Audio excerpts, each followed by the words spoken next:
Creators are literally turning themselves into celebrities on camera. And no, it's not Hollywood editing. It's WAN 2.2. Today, I'll walk you step by step through how it works.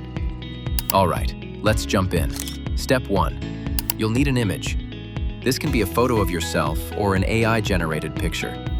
In my case, I used an AI photo, but either works just fine. Now, head over to Gemini and upload your image. This is where the fun begins. For example, I swapped a man in the picture with a foreign woman while keeping the background the same. Gemini handled that instantly. You can experiment with this. Swap in an Indian woman or even a fictional character. Once you're happy with the result, save the image to your computer. Next, open Hugging Face. Go to Spaces and select WAN 2.2 Animate Model. It takes a few minutes to load, so this is your coffee break moment. When it's ready, drag and drop your AI-generated photo along with any video clip you've recorded. Then click Generate Video. Now sit back.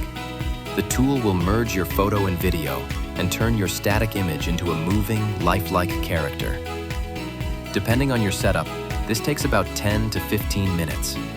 And once it's done, you can preview it, download it, and there you go. You've just made a video without ever showing your real face. And that's how you can use WAN 2.2 to create videos without being on camera. It's fast, creative, and opens up endless possibilities for content creators. If you want to feature your AI tool, mail us at collaborate@aidemos.com.